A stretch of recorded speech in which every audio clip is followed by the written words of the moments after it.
Welcome to Downtown Sports. My name is Downtown Stephen Brown, and in today's video, guys, I want to talk about the Maple Leafs play as of late, Michael Bunting's injury, Jack Campbell, and them signing one of the better free agent prospects on the market right now.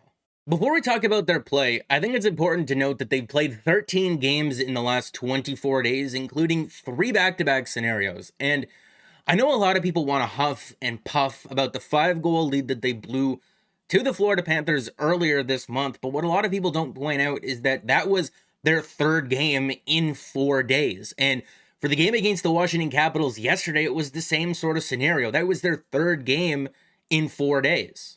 And that was the topic of discussion on the broadcast last night, because a lot of teams have a lot of games crammed into April because of that mid-season shutdown in and around the middle of December and early January. If you're looking at teams like Toronto, Tampa Bay, and Florida, they all play a similar amount of games in the month of April, but Toronto plays the most games, has the most back-to-back situations, and they've played the most games on the road so far this month. The 8-1 drumming that they received at the hands of the Tampa Bay Lightning here is concerning, because you want to see guys towards the middle and bottom end of the lineup fight for ice time, fight for being in the lineup game 1, round 1 of the playoffs, and because they're going to be playing Tampa Bay, that was a test for those guys, and not very many of them reached that bar. You never want to lose embarrassingly, period, but especially not to a team that you're going to match up against in a playoff series in about a week or two. But you look at this game, there's no Austin Matthews, there's no Jack Campbell, there's no Jake Muzzin.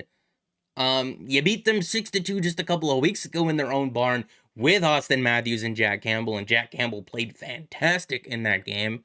As long as we're being fair, when the Maple Leafs did beat the Lightning 6-2 earlier in the month, that was the Lightning's 3rd game in the span of 4 days. So maybe they were just tired, but all of those games that they played were at home as well. It speaks to how difficult the schedule and how condensed things are in April, but they've gotten a lot of home dates. That 8-1 loss, the 6-2 win, it's probably somewhere in the middle. I don't want to overreact too much to the 8-1 loss, because again, it was without Austin Matthews, no Jack Campbell. That changes the mental complexity of the game entirely.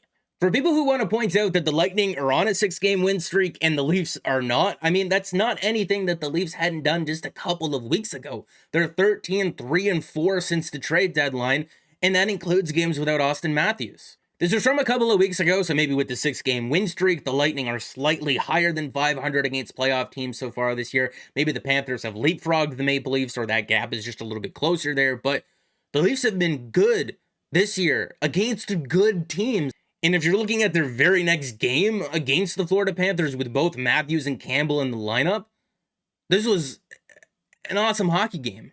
An awesome hockey game where the Maple Leafs controlled the majority of the shot attempts, the actual shots, the scoring opportunities, the high-danger shot attempts, and the expected goals at 5-on-5. After the Maple Leafs scored their first 2 goals of this game, Sergei Bobrovsky played very well the rest of the way. But Jack Campbell, in overtime, there's a lazy line change. He misses the poke check, and the Panthers win this one in overtime. But there's no 3-on-3 in the playoffs. They're going to have to play at 5-on-5. And if you're looking at the previous game that these two teams played in, yeah, the Leafs blew a 5-1 lead. But like we pointed out twice already in this video, that was their 3rd game in 4 days, and they had just kicked the Tampa Bay Lightning up and down the ice the night before that. Even if you want to go back to the previous game that these two teams matched up against with Peter Mrazek in net, the Maple Leafs lose the shot attempt battle, they lose the actual shot battle, but they control the majority of the scoring opportunities, the majority of the high-danger shot attempts, and the majority of the expected goals in that game. They don't play so well on the penalty kill, but they held the Panthers in check at 5-on-5.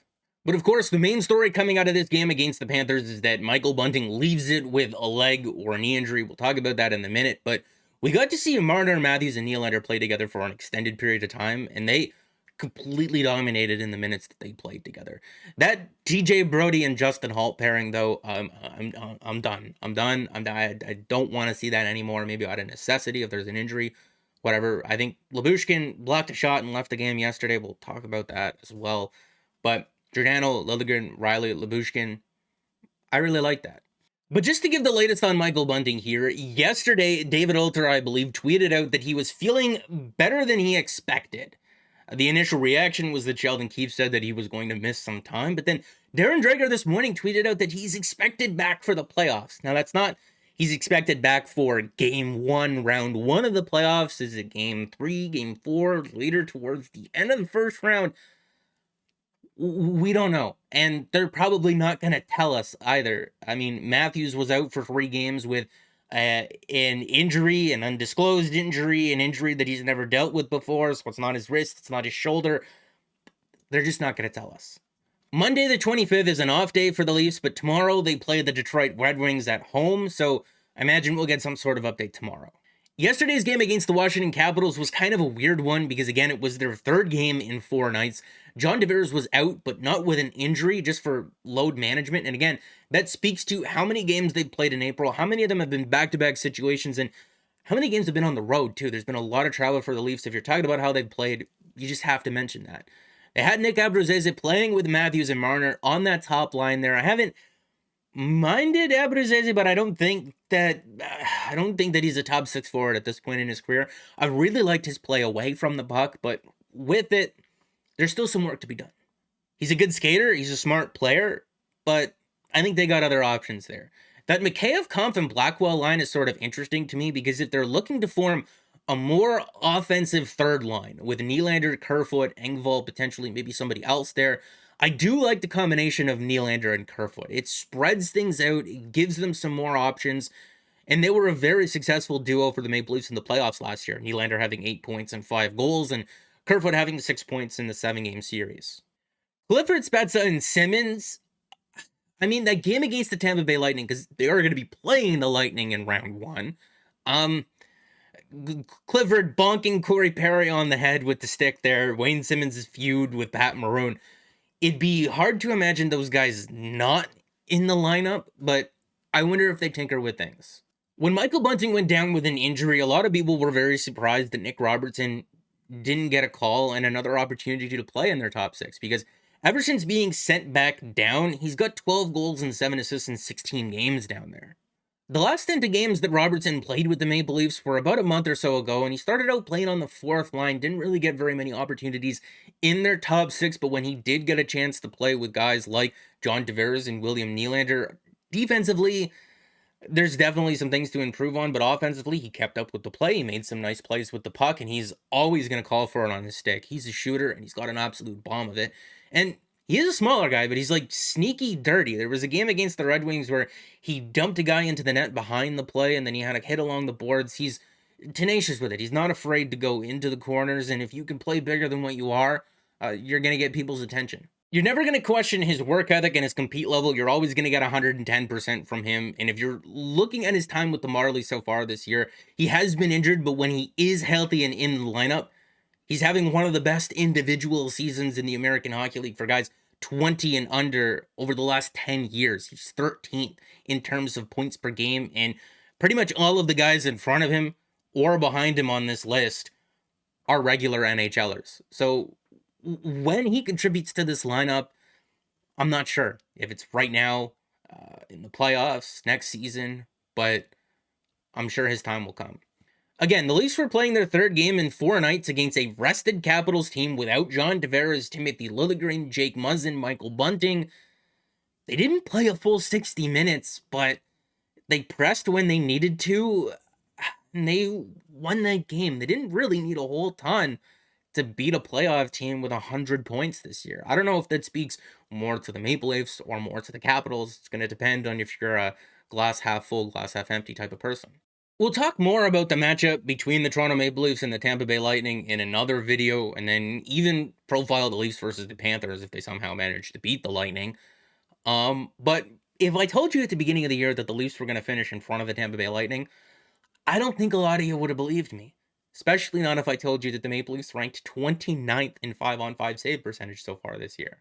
The last 3 games for Jack Campbell have been pretty good. Mind you, 2 of those games are against the Islanders and the Flyers, and those aren't very good teams, but the game against the Panthers was good. Like we said, lazy line change, missed poke check opportunity, that's the difference in that game. A stellar performance against the Lightning earlier on in the month, and in 8 games since coming back from injury, he's got a .908 save percentage. And as he gets more comfortable, and as the Maple Leafs lineup in front of him gets the games that they care about, because obviously they do pick and choose when they're going to show up, And that goes back to a previous video that we did a couple of weeks ago, where Bob McKenzie basically said that management called them out on, hey, why can't you beat Montreal? Why can't you beat Buffalo? But you can beat Florida and Carolina and Boston and Tampa Bay, no problem. They're picking and choosing their games here. And I think that's because they know how difficult the schedule has been so far this year. I just noticed that there was a typo in this tweet, but the Maple Leafs did sign Hobey Baker winner Dryden McKay, a goalie from Minnesota State. And if you're going to know anything about Dryden McKay, we'll talk about the PEDs in a minute, but he had more career shutouts at the NCAA level than he did losses, 26 versus 24. I'll leave the article linked in the description of the video because you really should just go and read it, but the TLDR of it is that in January he was taking an immune booster to help with recovery, because he was the extra guy for Team USA at the Olympics, and he just wanted to be ready. But you can read the labels on supplements and vitamins, but not every ingredient that's in there is actually disclosed on the labels, and one of those ingredients ended up being a banned substance, and he was facing a 4-year suspension, but because they were able to prove that it wasn't necessarily his fault, they got that down to 6 months, so he should be able to take part in training camp for the Maple Leafs next year and be ready by about middle of October. Again, he was only on the immune booster that contained the banned substance for about 10 days in January. This guy has a long track record of being dominant at every level that he's played at. In over 140 games at the NCAA level for Minnesota State, Dryden McKay had a record of 113, 20-4, including 26 shutouts to go along with a 146 goals against average and a 932 save percentage. And a lot of people want to give credit to Minnesota State just being a really good team in front of them. And yeah, they are, but as a lot of scouts have described it, that would be doing a disservice to Dryden McKay, who is on the smaller end of goalies. He's 6 feet tall, but extremely, extremely talented player. He's 24, turning 25. The contract is an AHL deal, so he'll probably start the year next year with the Marlies or even the Growlers, and we'll see how it goes from there. I mean, personally, I don't see the difference between signing a guy like this who's very accomplished at his age already and having a second, a third, or a fourth round pick for all the people who want to complain about the Maple Leafs trading draft picks over the last couple of years. If I missed anything in this video, I apologize. I just haven't done this in a while. I've been finishing up my last semester of school in my journalism program, and I am done. So hopefully in the next week or two, my internship at TSN will start. I'm just waiting for a start date there, but my sole focus now is going to be on the internship and here, obviously, as we move closer towards the playoffs. So expect a regular stream of videos again, especially in the next week or two before that internship starts, because I don't really have anything else to do. So make sure to like the video if you did like it and subscribe for more, because more is always on the way. And guys, I'll see you in the next one.